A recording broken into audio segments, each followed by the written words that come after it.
after you have individually evaluated the different literary terms that were presented to you in the assignment prior, let's go ahead and take a look at them as a collaborative effort. I want to make sure that you fully understand these concepts as we move into next week and work on the last essay for this class.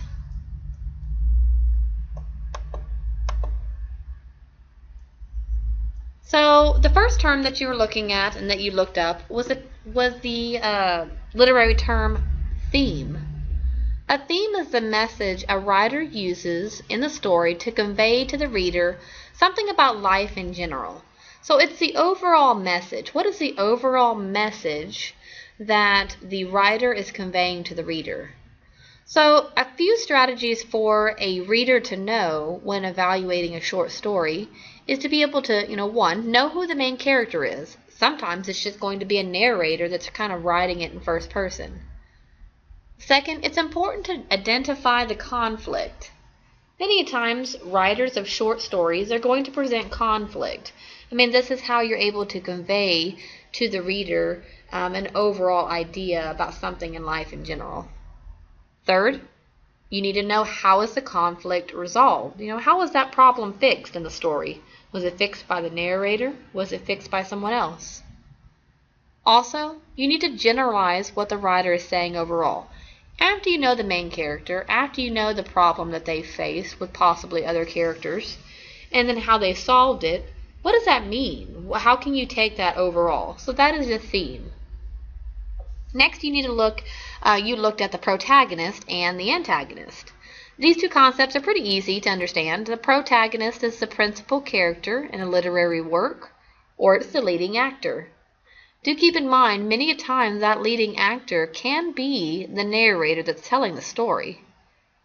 Next is the antagonist. This is the principal character that is in opposition to the protagonist. So that basically means, let's say that you have a narrator and they're telling a problem or telling a story about a problem that they have overcome. Well, who is likely in conflict with the narrator for that particular problem? Who is in opposition? So look at the other characters and see who is that main character, the protagonist, going up against. Third, students looked at the literary terms of tone, which tone is the attitude that is taken toward the subject and toward the audience, and it's implied from the literary work. Tone can be very formal, it can be informal, intimate, solemn, somber. It can be a very playful tone, serious, and it can also be an ironic tone. Look at how the theme is approached within the work, and you'll know how the tone is addressed. Next, students looked at diction.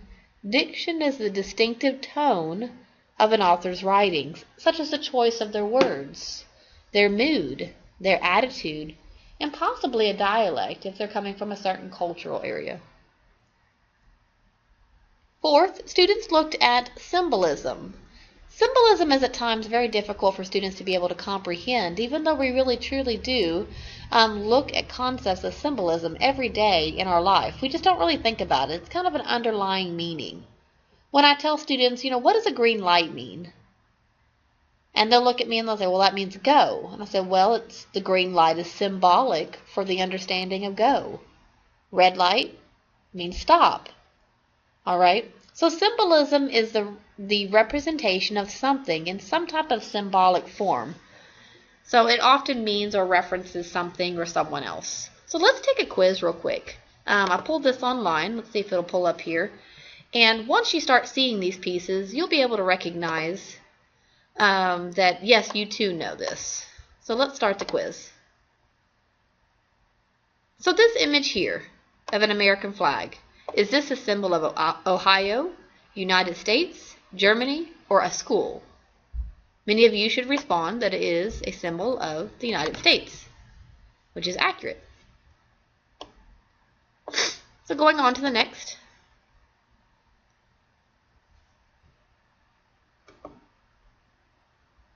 So is this a symbol of great human accomplishment, great human arrogance, or great human tragedy?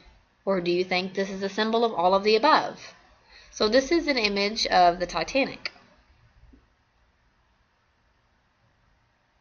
Most students would likely respond that this is a symbol of all of the above. It is great human accomplishment in the task of building it, great human arrogance that nothing can sink this ship, and ultimately great human tragedy that so many people lost their lives on its maiden voyage.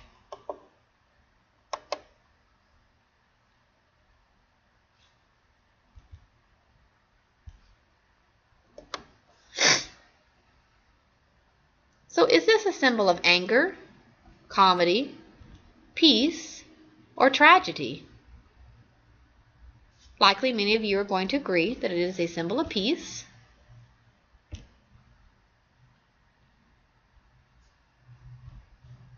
We'll do one more together.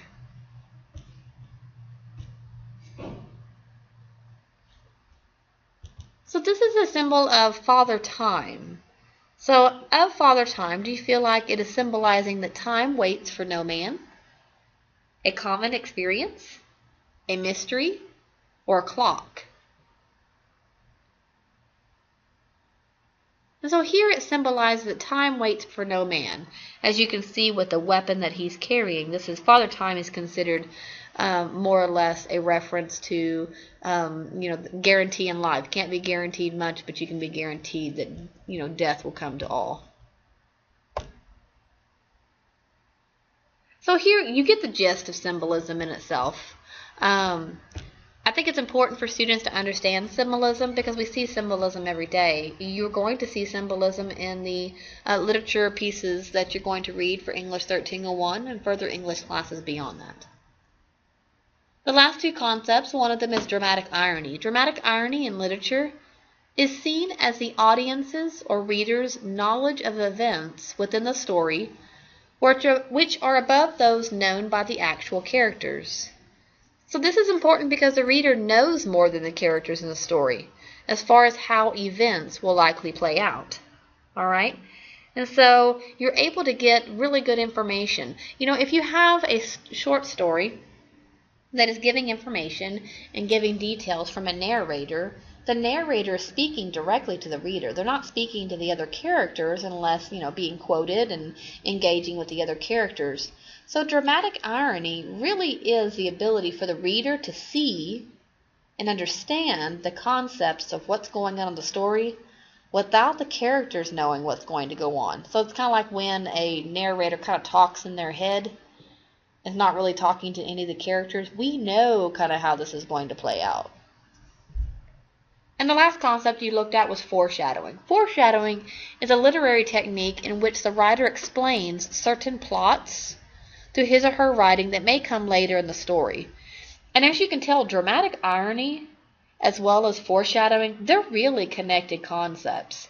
So if you have a narrator talking about revenge and they're kind of making comments to themselves or internally within their own head of revenge upon this character for insults that they've made in their lifetime, this is going to foreshadow likely future action that the narrator is going to take against the other characters.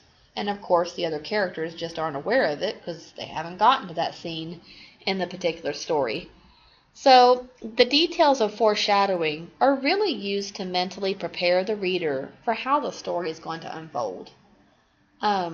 These concepts in itself are truly, truly important concepts as we're going to move into essay number 2 next week. The next element of what you're responsible to do in this Blackboard course is to read the story, A Telltale Heart. I also included a hyperlinked text within the learning module that it goes to a YouTube video that will let the actual YouTube video be able to read it to you so you can follow along and listen to it auditorily and read it visually.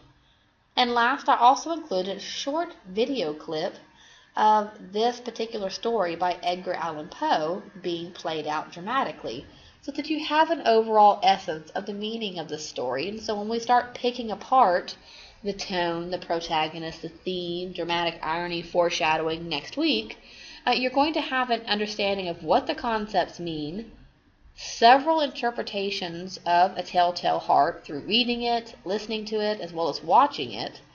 And we're going to break down and create a brief outline next week to work on our essay. And we're going to address specifically these concepts because this is what will be asked of you in English 1301. There is no assignment connected with these pieces. This merely is for informational purposes and confirmation of what you've already done.